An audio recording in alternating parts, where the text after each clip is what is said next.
तो बच्चों हम लोग प्रेपोजिशंस की बात कर रहे हैं। प्रेपोजिशंस में मैंने आपको वही प्रेपोजिशन बताई जो कम यूज़ वाली हैं, जिनके यूज़ कम हैं। आज हम बात करने वाले हैं उन प्रेपोजिशंस की जिनके यूज़ थोड़े से ज़्यादा हैं।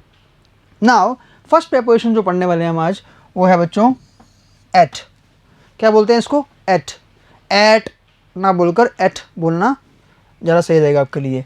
एट का यूज़ हम टाइम के लिए भी कर सकते हैं और प्लेस के लिए भी कर सकते हैं, समय के लिए भी और स्थान के लिए भी कर सकते हैं। समय के लिए इसका जो पहला यूज़ है बच्चों वो क्या है?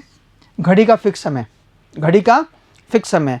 घड़ी का फिक्स समय अगर आप देख रहे हैं 4:30, 5:30, 6:30, 7:30, कितना भी हो सकता है, वो राउंड फिगर में होना जरूरी नहीं है, तो उसके लिए हम एट का प्रयोग करते हैं। I wake up at 6 in the morning। मैं सुबह 6 बजे उठता हूँ, क्योंकि मैं यहाँ फिक्स टाइम बता रहा हूँ। और भी कोई काम अगर फिक्स टाइम पे करते हैं, I reach home at 8 PM। मैं 8 बजे रात को घर पहुँचता हूँ। फिक्स टाइम पे यदि कोई भी कार्य होता है उसके लिए हम किसका प्रयोग करते हैं बच्चों? एट का प्रयोग करते हैं। किसका प्रयोग करते हैं? एट का। सेकंड बच्चों जो है वो है फेस्टिवल्स, त्योहार। लेकिन इसके आगे लिखा हुआ है ओनली नेम्स। ओनली नेम्स का मतलब क्या है कि यदि आपको त्योहार का क्या दे रखा हो? सिर्फ नाम दे रखा हो, सिर्फ नाम दे रखा हो, और सिर्फ नाम नहीं दे रखा हो, ऐसी स्थिति कब होगी ये हम तुलना करके देखेंगे। अभी नहीं देखेंगे, हम जस्ट इसके बाद में देखेंगे। और जब हम ओनली नेम्स के पहले एट का प्रयोग करते हैं तो उसका अर्थ जो है बच्चों वो क्या होता है? सामान्य ड्यूरिंग, दौरान। क्या होता है बच्चों? दौरान। एक एग्जाम्पल देखते हैं। We enjoyed our sales a lot at Diwali. अब देखिए बच्चों यहाँ पे सिर्फ दिवाली लिखा हुआ है, त्योहार का सिर्फ नाम लिखा हुआ है। The day of Diwali, the occasion of Diwali, ऐसा नहीं लिखा हुआ। अगर मैं ऐसा कुछ ऐड कर दूं तो, उदाहरण के लिए Indians fire crackers day of Diwali. मैंने लिखा दिवाली के दिन, द डे ऑफ दिवाली, खाली दिवाली नहीं।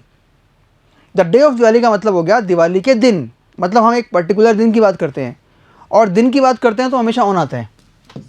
किसी भी दिन के लिए क्या आता है बच्चों? ऑन आता है। लेकिन जब हम त्यौहार का सिर्फ नाम लिखते हैं तो उसका मतलब होता है वो पर्टिकुलर दिन नहीं, दौरान। उदाहरण के लिए हम कई बार बोलते हैं मैं दिवाली पर नानी के घर जाऊंगा, तो क्या हमारा मतलब ये होता है मैं दिवाली के दिन नानी के घर जाऊंगा? नहीं, हमारा मतलब होता है कि दिवाली की छुट्टियां होंगी, जब वेकेशंस होंगे तब मैं नानी के घर जाऊंगा। तो दौरान का अर्थ होता है। इसलिए त्यौहार का सिर्फ नाम आए तो आप क्या लगा दोगे बच्चों? एट लगा दोगे। They generally meet at Christmas. वे क्रिसमस के दौरान मिलते हैं, मतलब क्रिसमस के दिन नहीं, क्रिसमस के दौरान जो छुट्टियां होती हैं, वेकेशंस होती हैं 10 दिन की, 15 दिन की उनकी, तब वे मिलते हैं। उसके बाद डे टाइम। डे टाइम कौन से होते हैं बच्चों? मॉर्निंग, इवनिंग, नाइट, ये दे रखे हो आपको, और इनके पहले दी नहीं लगा हो, या यूँ कहें कि कोई भी आर्टिकल नहीं लगा हो। खासकर दी का विशेष ध्यान रखना है आपको। तो अगर हमें डे टाइम दे रखे हैं और मॉर्निंग, इवनिंग, नाइट नहीं दे रखा है और इसके पहले दी नहीं लगा हुआ है, तो आप उनके पहले भी क्या लगाओगे बच्चों? एट लगाओगे। और यहाँ पर भी एट का मतलब जो होगा बच्चों वो दौरान ही होगा। क्या होगा बच्चों? दौरान। दौरान का मतलब कोई एक अवधि होगी। ही वर्क्स एट नून, दोपहर के दौरान तो वो काम करता है। एंड स्टडीज एट नाइट, और रात को पढ़ता है वो। पढ़ने के लिए क्या चाहिए? समय चाहिए ना। ऐसा होता है क्या कि आपने किताब खोली यूं और यूं बंद? पॉइंट नहीं है कोई, ये ड्यूरेशन है। ड्यूरेशन के लिए क्या लगाएंगे हम? एट लगाएंगे। परंतु इसका अपवाद देखिए, I wake up early in the morning. अब देखिए मॉर्निंग के पहले हमने क्या लगाया? दी लगाया, और फिर क्या आ गया? इन आ गया। तो डे टाइम के पहले जब दी नहीं हो तो एट लगा देना, दी हो तो इन लगा देना। फ़र्क क्या है दोनों में? एक बात करता है दौरान की, यानी कि अवधि की, ड्यूरेशन की। एक बात करता है किसी पॉइंट की। आप जब सुबह वेकअप करते हैं, जगते हैं, तो आपको अवधि नहीं लगती है। बिस्तर से उठने में हो सकता है आपको अवधि लगती हो, है ना, कि 5 बजे जग गए, लेकिन बिस्तर से उठने में 6 बज गए। लेकिन जगना जो है वो तो आंख खुली और जग गए, पॉइंट। तो इसलिए द आया तो इन लगा दिया हमने। ये तो बात थी बच्चों किसकी, एट का यूज़ किसके लिए, टाइम के लिए। अब एट का यूज़ प्लेस के लिए करना हो तो near a place with a purpose. आप किसी स्थान के पास में खड़े बैठे हैं किसी भी स्थिति में किसी उद्देश्य से, तो उसके लिए भी क्या करेंगे अपन, एट का प्रयोग करते हैं। किसका प्रयोग करते हैं बच्चों, एट का। किसी स्थान के पास में खड़े या बैठे होना, किसी भी स्थिति में होना, उद्देश्य के साथ। We were studying at the table, we were studying at क्यों लगाया बच्चों, ऑन क्यों नहीं लगाया, कोई गैस?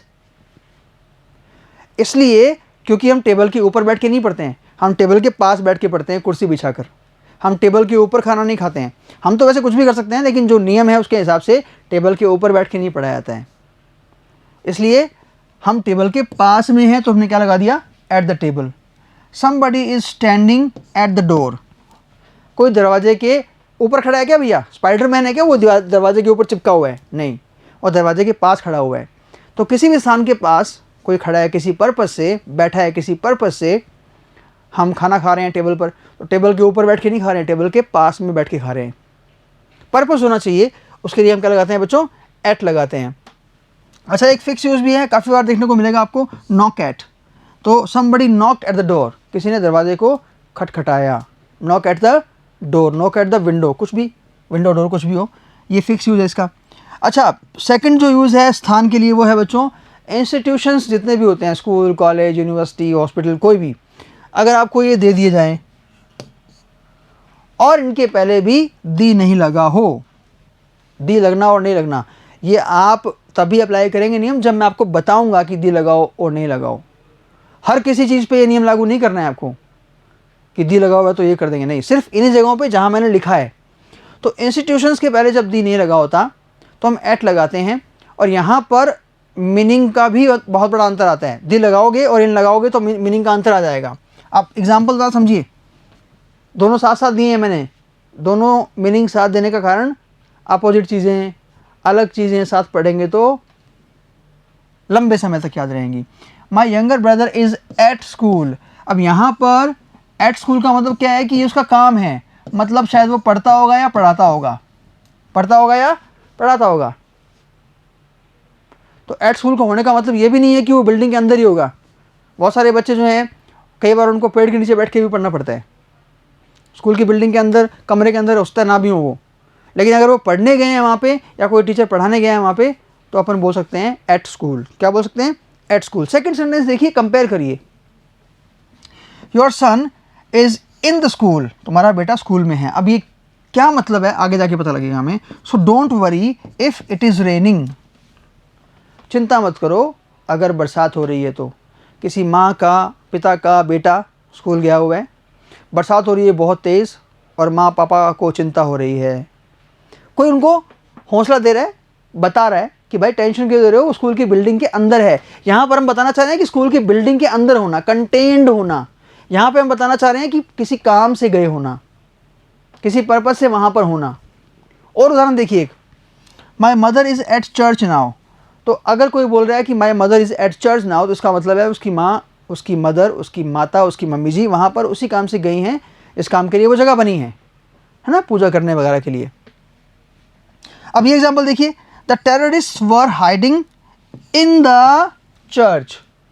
अब चर्च में इस सेंटेंस के अनुसार टेररिस्ट पूजा कर रहे थे क्या, नहीं, वो क्या कर रहे थे, दे वर हाइडिंग, छुपे हुए थे वो। तो यहाँ पर बात चल रही है किसकी, किसी बिल्डिंग के अंदर कवर्ड या कंटेन्ड होने की। तो ये फ़र्क आपको, दो सेंटेंसेस का फ़र्क आपको क्लियर कर देगा कि एट प्लस इंस्टीट्यूशन और इन द इंस्टीट्यूशन में क्या अंतर होता है। एट प्लस इंस्टीट्यूशन का मतलब होता है कि उसी काम से जाना जिस काम के लिए वो जगह बनी है, और इन द प्लस इंस्टीट्यूशन का नाम होता है अगर, तो उसका मतलब होता है कि उस जगह के अंदर होना, उस पर्पस से है या नहीं वो अलग बात है। मेरा उद्देश्य ये बताना है कि कोई व्यक्ति उस बिल्डिंग के उस जगह के अंदर है ना। तो ये फ़र्क है आपका इंस्टीट्यूशन के नाम में जब आप एट लगाते हो और इन लगाते हो उसके अंदर। अब कुछ फिक्स यूज़ भी आपको ध्यान होने चाहिए 12th स्टैंडर्ड में। हालांकि मैं ये नहीं कहूँगा कि बहुत ज़्यादा ज़रूरी हो जाएंगे, क्योंकि थोड़े से डिफ़िकल्ट बने जाते हैं, इनको याद रखना पड़ता है। फिर भी आप आगे की तैयारी के हिसाब से भी याद रखिएगा। कि एम गुड, एम मैंने निशाना लगाना, अच्छा बुरा, झांकना, है ना, इनके बाद भी क्या आता है बच्चों, एट आता है। क्या आता है, at. Arjun aim at the eye of the bird. अब देखिए यहाँ पे दिया है और मैंने पहले बताया था कि दिया आता है तो एट नहीं आता, लेकिन वो उसी जगह पे लागू होता है नियम। सिर्फ इस बात को विशेष रूप से याद रखना, जहाँ पे बताया गया है दी आना और नहीं आना वहीं पे लागू होगा, सब जगह पे नहीं। अर्जुन एम एट, एम के बाद क्या आता है, एट आता है। निशाना लगाओ पक्षी की आंख पर। She is very good at making excuses. बहाने बनाने में बहुत ही अच्छी है वो। एक्सक्यूज मैंने बहाने बनाना। तो गुड इन अक्सर यूज़ करते हैं लोग, हम गुड इन यूज़ नहीं करेंगे, हम गुड एट यूज़ करेंगे। I am bad at crying, मैं रोने में बहुत बुरा हूँ, मतलब मुझे रोना नहीं आता, रोने का तरीका नहीं आता मतलब। A boy was staring at me there, वहाँ पर एक लड़का मुझे घूर रहा था। स्टेयर और गेज में अंतर क्या होता है कि ये थोड़ा बुरा लगने वाला देखना होता है लगातार, और ये पॉजिटिव वाला देखना होता है लगातार। हम किसी निर्जीव चीज़ को भी गेज कर सकते हैं, है ना, प्यार भरी नज़रों से या पॉजिटिविटी से। I use to gaze at the moon for hours, घंटों तक मैं चांद की तरफ देखा करता था। कोई शायर होगा शायद, कोई पोइट होगा शायद, कवि होगा, कवि हृदय व्यक्ति होगा। आगे चलते हैं बच्चों और एग्जाम्पल देखते हैं इसके। He is very good at English, good in English नहीं, विशेष रूप से ध्यान रखना। हम काफ़ी बच्चे मैंने देखा है, बड़े बच्चे नहीं बड़े भी गुड इन बोल देते हैं, गुड एट इंग्लिश होता है। परंतु हाँ, अगर आप गुड बैड की जगह पे वीक बोलना चाहें, कमज़ोर, तो वीक के लिए इन आता है। He is week in mathematics, वह मैथमेटिक्स में कमज़ोर है। क्या है, कमज़ोर है। अच्छा, एक रेडीमेड फिक्स फ्रेज है आपकी, good for nothing. Good for nothing, good for nothing को आप सिंपल भाषा में क्या बोल सकते हो, ऐसा व्यक्ति जो क्या हो बच्चों, निकम्मा, किसी काम का नहीं हो, जो किसी काम का नहीं हो। Don't trust this fellow, he is good, और नथिंग आ गया तो आप बीच में क्या भर दोगे, गुड इन नथिंग नहीं बोलोगे, गुड फॉर नथिंग, निकम्मा है वो, है ना, वो व्यक्ति किसी काम का नहीं है, बिकॉज ही इज़ अ निकम्मा, he is good for nothing, he is नालायक।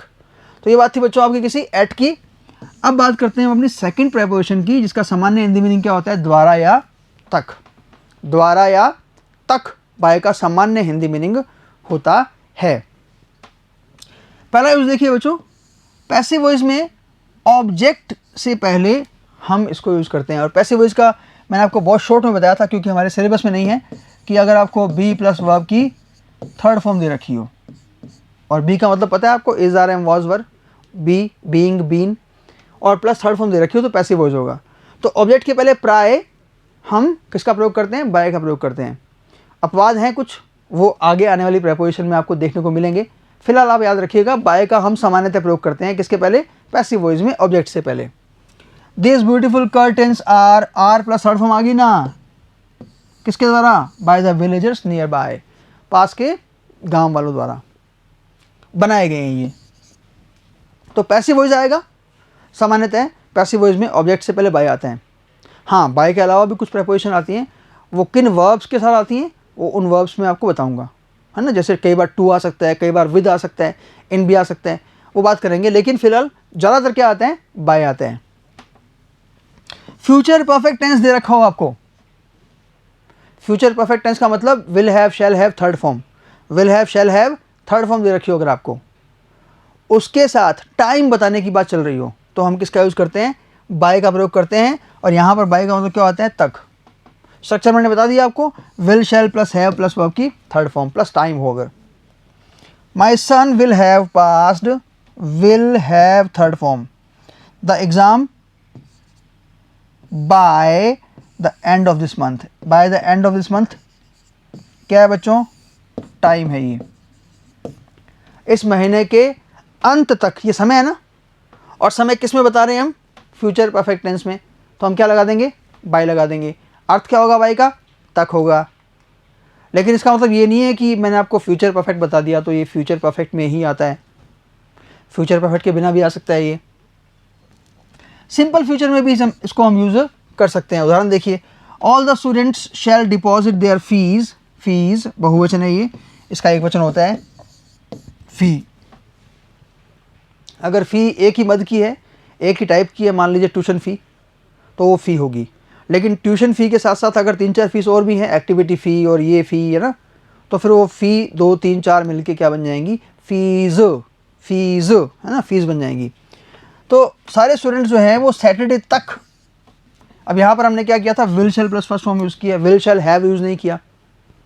तो बाय तक, सैटरडे तक सब स्टूडेंट्स अपनी फ़ीस जमा करवा देंगे। पर बच्चों इस सेंटेंस को हम एक और तरीके से भी लिख सकते हैं, all the students shall deposit their fees on Sunday, क्योंकि डे के पहले, दिन के नाम के पहले ऑन तो आ ही सकता है ना, मीनिंग बदल गया। हालांकि यहाँ पे मैं कह रहा हूँ कि सैटरडे तक जमा करवा देना, आज सोमवार है ना, तो सैटरडे तक कभी भी करवा देना। लेकिन यहाँ पर मैं बोल रहा हूँ कि सैटरडे को करवानी है, मतलब आप आज सोमवार हो तो भी आज नहीं करवा सकते, मंगल बुध नहीं, सैटरडे को ही फीस लेने वाला व्यक्ति आएगा, उसको आप जमा करवाओगे।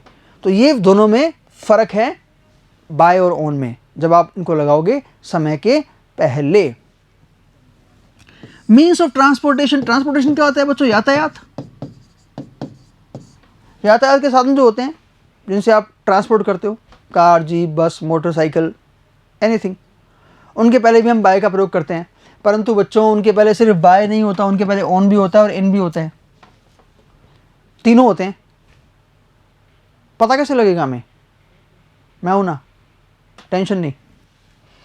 जब व्हीकल्स के नाम के पहले कोई आर्टिकल या डिटर्मिनर ना हो, article a an the, determiner my, your, his, कुछ भी नहीं हो, खाली व्हीकल का नाम दे रखा हो, तो उस स्थिति में हम क्या करते हैं बच्चों, बाय का प्रयोग करते हैं। किसका प्रयोग करते हैं, बाय का। I go to my office by bus, by car, by jeep. और भी कोई व्हीकल का नाम आता है क्या आपको, लिख दो आता है तो, by train, by plane, plane से भी जा सकता हूँ मैं, मेरा तो जो अमेरिका वाला ऑफिस है वहाँ मैं प्लेन से जाता हूँ। ओके, तो मतलब कोई भी व्हीकल का नाम दे रखा है, व्हीकल नहीं होता ना, व्हीकल, कोई भी व्हीकल का नाम दे रखा है, तो आप क्या करोगे, सिर्फ बाय लगाओगे यदि उसके पहले कोई भी आर्टिकल या डिटर्मिनर नहीं है। हाँ, फुट के लिए एक फिक्स फ्रेज है, ऑन फुट। क्या है बच्चों, ऑन फुट। आप कहीं भी पैदल जा रहे हो तो आप बाय फुट या इन फिट या कुछ नहीं बोलेंगे, सिर्फ ऑन फुट बोलेंगे। क्या बोलेंगे, ऑन फुट।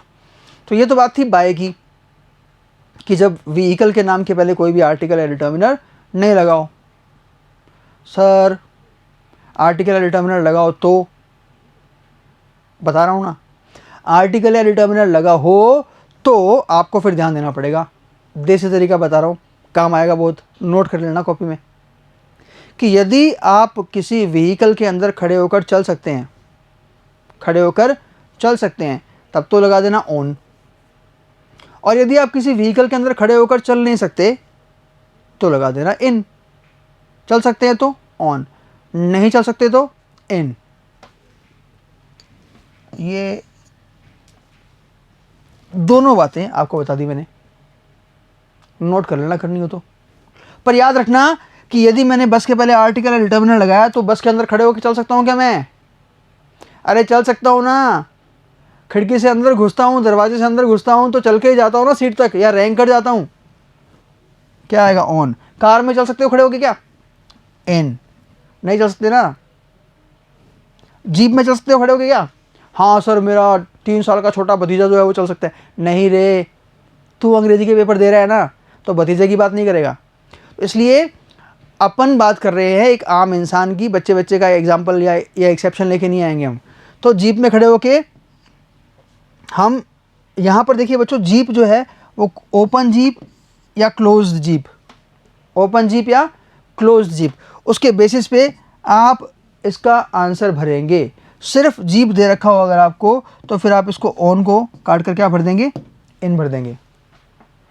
और आपको ऐसे एग्जाम्पल बहुत कम मिलेंगे जहाँ पर आपको स्पेशल लिखा हुआ मिले कि in an open jeep, in an open van, है ना, खुली हुई हो, क्योंकि खुली हुई होगी तो आप खड़े हो सकते हैं, आपके सिर से हुड नहीं टकराएगा और आप खड़े होकर चल सकते हैं।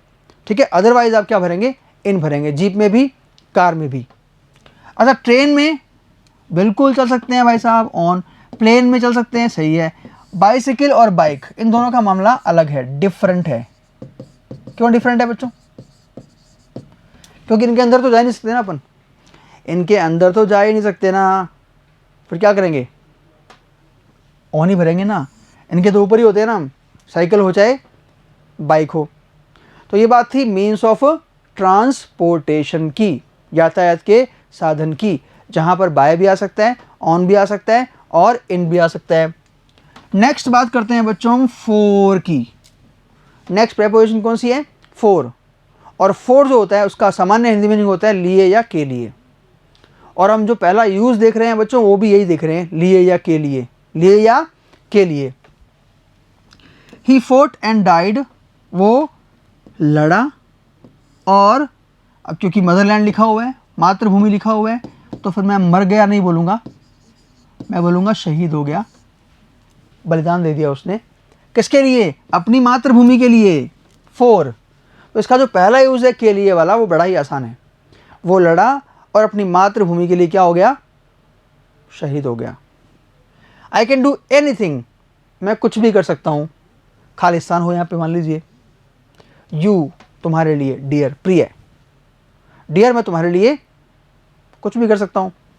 सपने दिखाने वाले लोग होते हैं बहुत सारे, तो के लिए। इसका जो पहला यूज़ है के लिए वाला वो बड़ा सिंपल है। अगर आपको थोड़ी सी भी मीनिंग समझ में आता है तो आप फोर को बहुत इजीली यूज़ कर सकते हो इस रूप में। नेक्स्ट चलते हैं हम। आप जब किसी चीज़ को खरीदते हैं पैसे देकर, पैसे के बदले में, तो भी हम फोर का प्रयोग करते हैं। और ये तो बड़ा ही याद रखने वाला मुद्दा है, क्योंकि हम जो हैं हिंदी में सोचते हैं, हिंदी में ट्रांसलेट करते हैं चीज़ों को।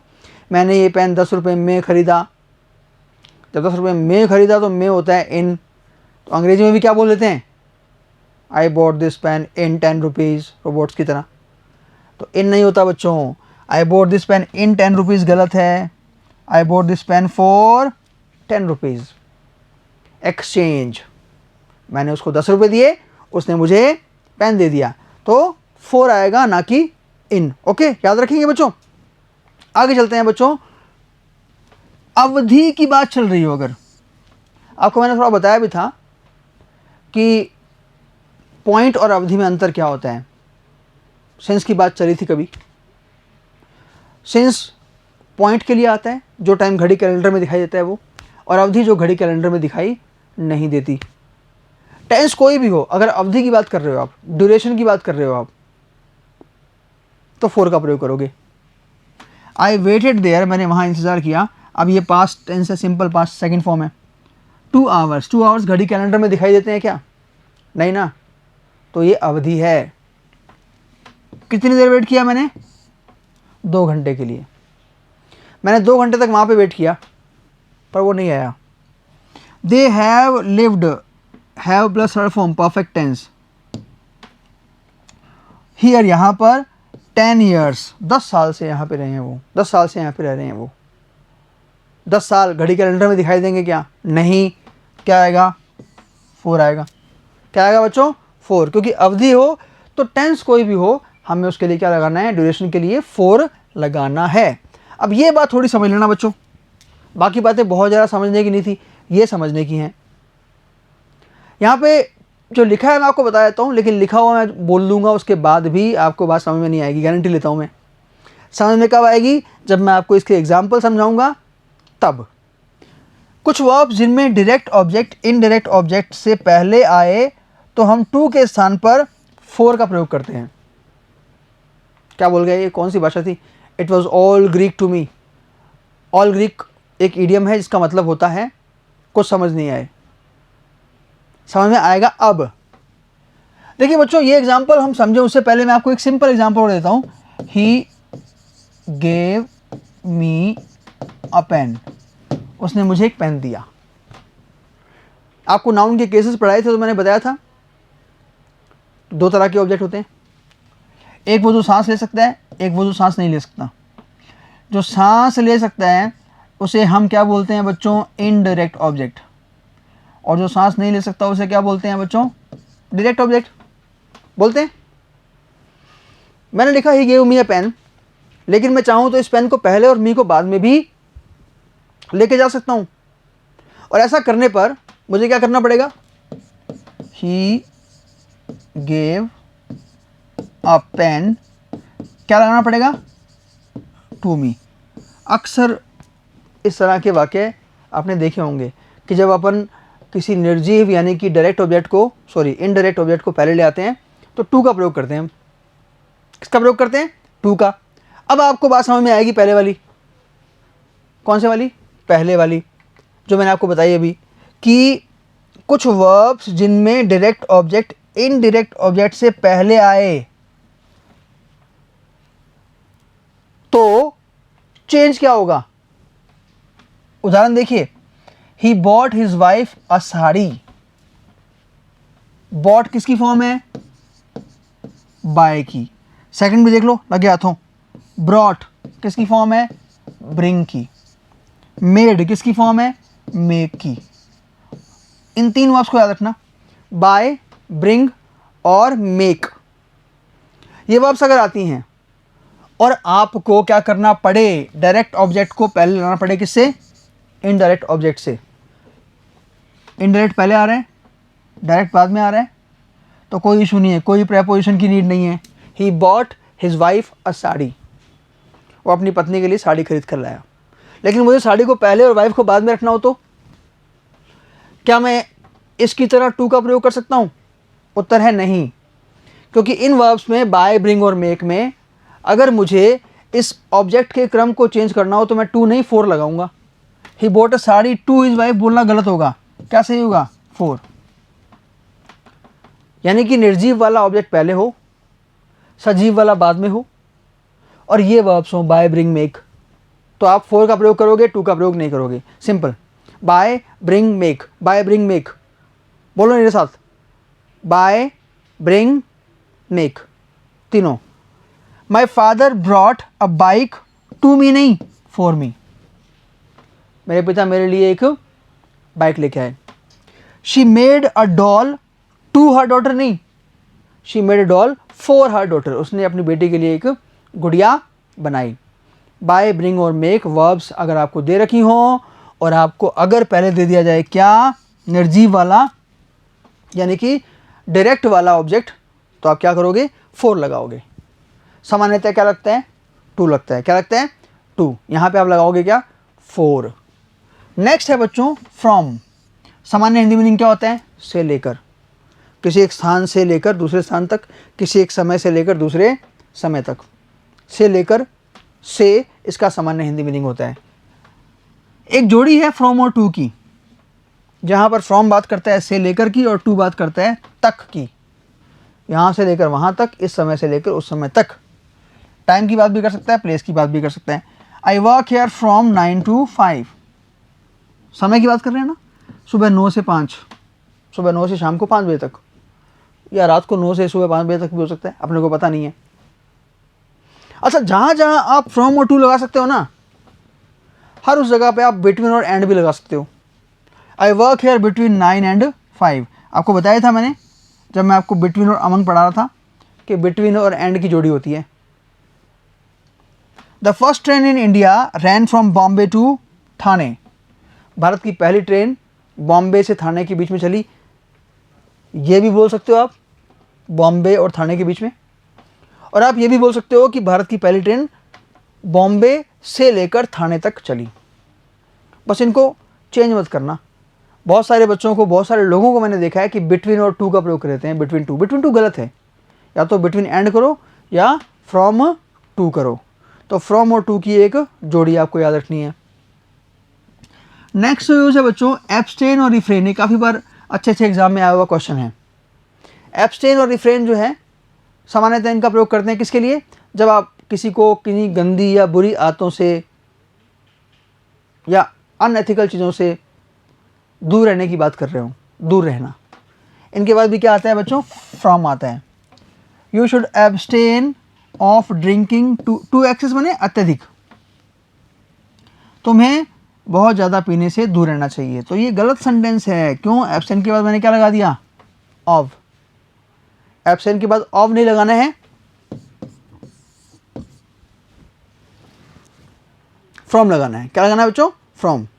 एब्सटेन के बाद भी और रिफ्रेन के बाद भी। ही इज अ हर्मिट, सन्यासी।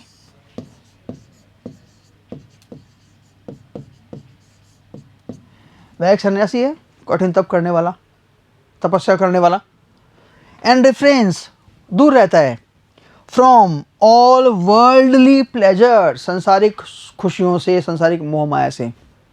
तो एब्सटेन और रिफ्रेन दोनों के बाद क्या आता है बच्चों? फ्रॉम आता है। क्या आता है? फ्रॉम। नेक्स्ट देखिए, दो वर्ड हैं डिफरेंट और रिटर्न। इन दोनों की खासियत देखिए, इन दोनों के बाद दोनों फ्रॉम भी आ सकता है और अकेला टू, अकेला फ्रॉम, दोनों में से कोई भी आ सकता है। अकेला फ्रॉम और अकेला टू दोनों में से कोई भी आ सकता है। Your book is different then mine, ये अमेरिकन इंग्लिश में यूज़ कर लेते हैं, बोलचाल की भाषा में अमेरिकन यूज़ कर लेते हैं, हमें नहीं करना है।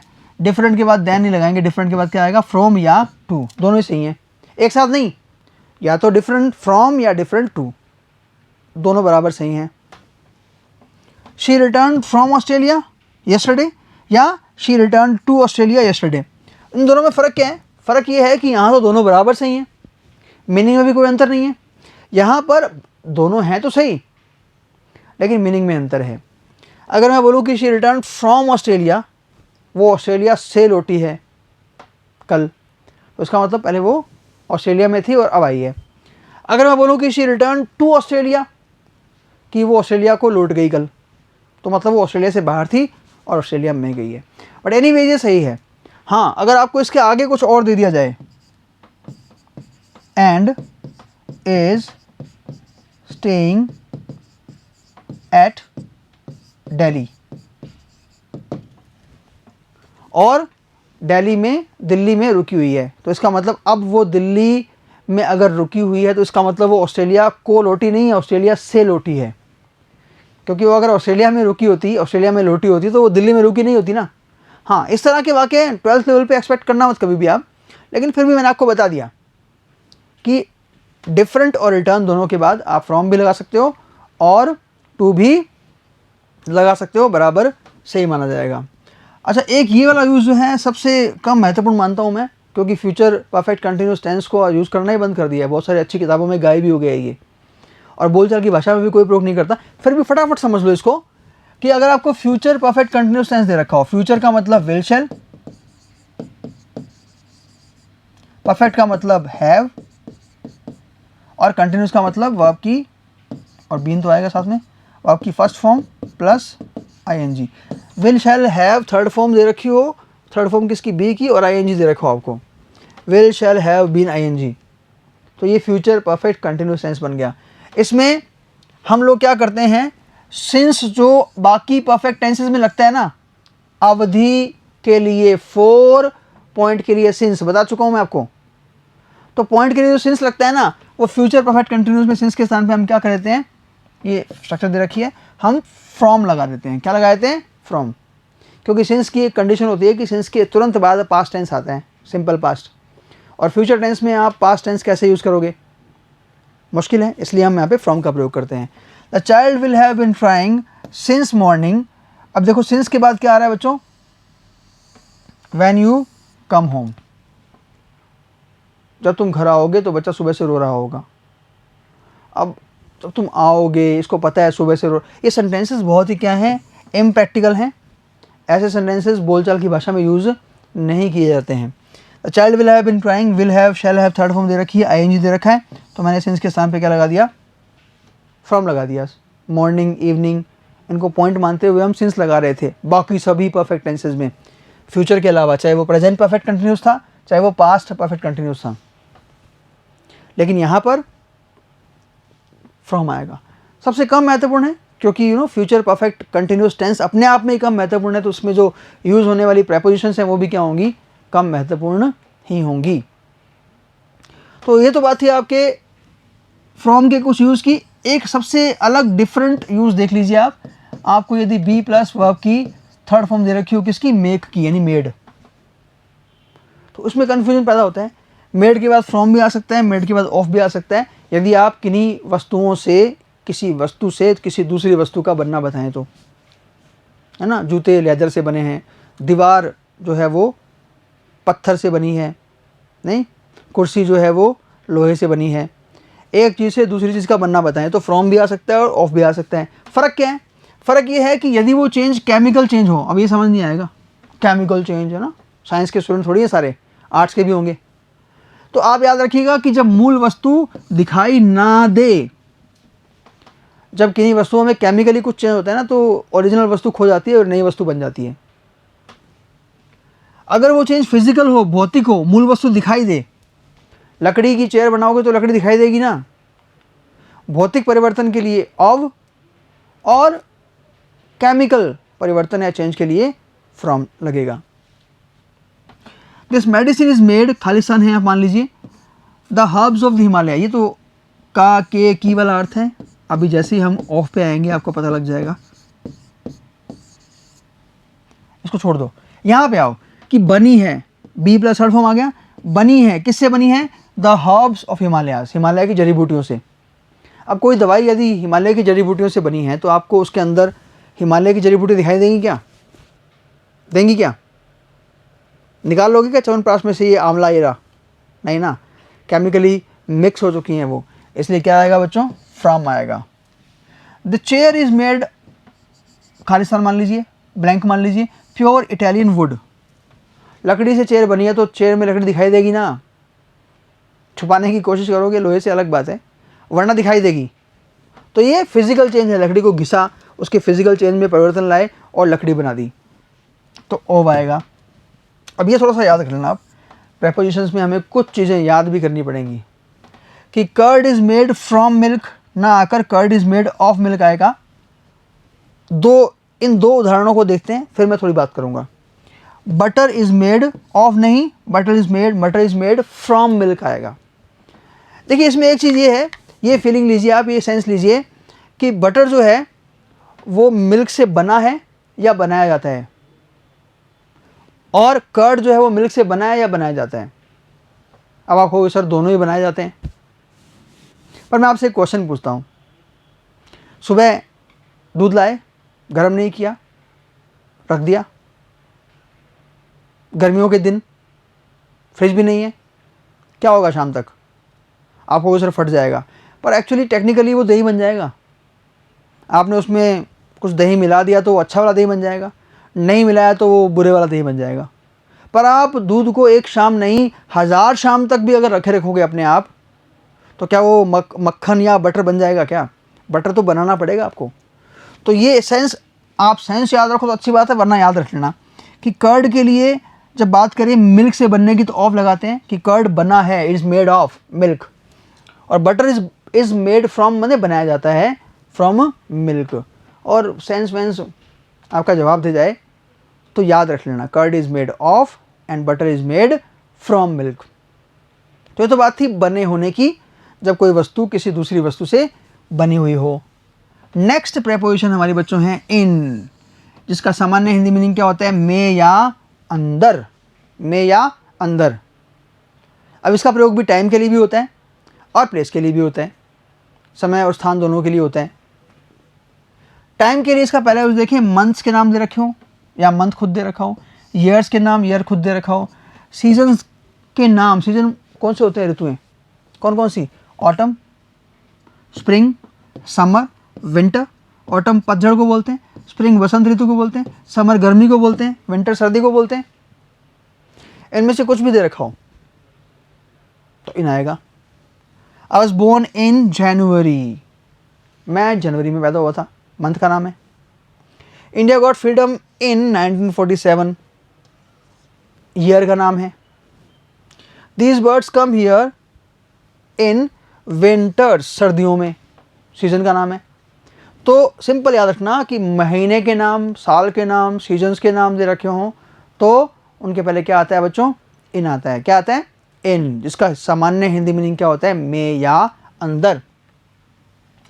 थोड़ा याद दिलाऊं, आप चाहें तो इस वीडियो को रिवाइंड करके देख सकते हैं। एट में मैंने आपको बताया था, एट पढ़ते वक्त, कि मॉर्निंग इवनिंग आए, नून आए तो हम एट लगाते हैं। लेकिन अगर इनके साथ दी लगा हुआ हो, क्या लगा हुआ हो? दी, तो हम इन लगाएंगे। एग्जाम्पल भी दिया था मैंने आपको, है ना? I wake up early in the morning, in the morning, दी लगा हो बस इनके पहले। They will call you in the morning. और फर्क भी है, बात सिर्फ दी के होने ना होने की नहीं है, मीनिंग में भी फर्क है। जब आप बिना दी के इनके पहले एट लगाते हैं तो ड्यूरेशन की बात कर रहे होते हैं। स्टडीज़ एट नाइट, ड्यूरेशन अवधि, दौरान, समय लगता है ना पढ़ने में।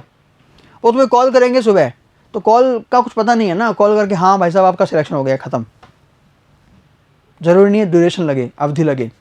तो आपको तो इतना याद रखना है कि डे टाइम के पहले दी लगा हुआ है तो इन लगा दो, नहीं लगा हुआ है तो एट लगा दो। एट लगाओगे तो इसका मतलब ड्यूरेशन होगा, इन लगाओगे तो कोई पॉइंट होगा उस समय का। एक फिक्स फ्रेज है इन टाइम और एक फिक्स फ्रेज है ऑन टाइम। इन टाइम और ऑन टाइम दोनों में फ़र्क क्या है? इन टाइम जो होता है उसका सामान्य शाब्दिक अर्थ होता है समय रहते, मतलब ऐसे समय पर कोई काम कर लिया जाए जब नुकसान होने से बच जाए। आपने किसी को गिरे हुए देखा, एक्सीडेंट हो गया, उठा के उसको आप हॉस्पिटल ले गए, डॉक्टर ने बोला भाई साहब 10 मिनट भी लेट हो जाते ना तो गड़बड़ हो सकती थी, मतलब आपने उसको समय रहते बचा लिया। और ऑन टाइम क्या होता है बच्चों? प्री डिसाइडेड, पहले से जो समय तय हो उस समय पर कोई काम करना या उससे पहले भी कोई काम करना ऑन टाइम होता है, डिसाइडेड होना चाहिए पहले से। एग्जाम्पल देखिए, I reach there on time and save the boy, मैं वहाँ समय पर पहुँचा और लड़के को बचा लिया। क्यों भाई, लड़के के माथे पे लिखा हुआ था क्या कि 10:39 तक पहुँच जाओगे तो मैं बच जाऊँगा?